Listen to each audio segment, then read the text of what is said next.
la musica e la sua importanza quando si cucina. Io adesso, vedete, sono seduta nella mia cucina e sogno con questa musica e mi faccio venire delle idee, no? Mamma mia, l'espressione di questa voce, il calore, che bello. Edith Piaf. La do do la do. Io poi amo tutte le cantanti che cantano la loro terra, la musica popolare di ogni paese, quanto è importante.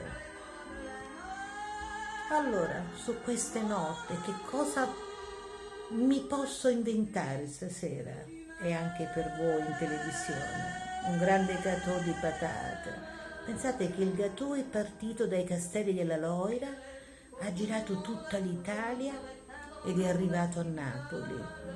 E in un famoso matrimonio, che non sto qui a spiegarvi perché sarebbe troppo lungo, nacque questo piatto, perché in Francia il gâteau si faceva solo con patate, burro, formaggio, sale e pepe.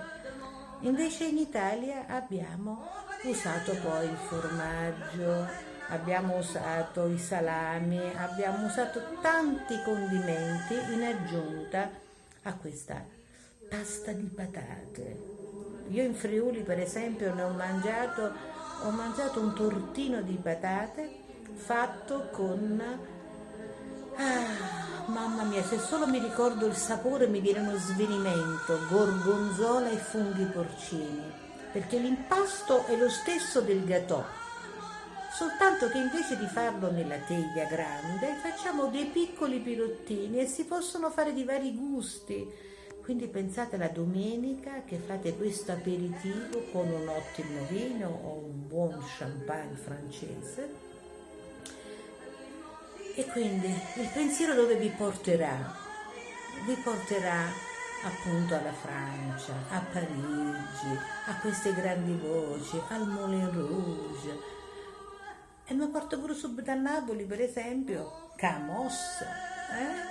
Allora vi aspetto domani e domenica, vi raccomando, sabato su Rai 2, domani e domenica, vi racconterò un sacco di cose inerenti il gâteau. Un bacio.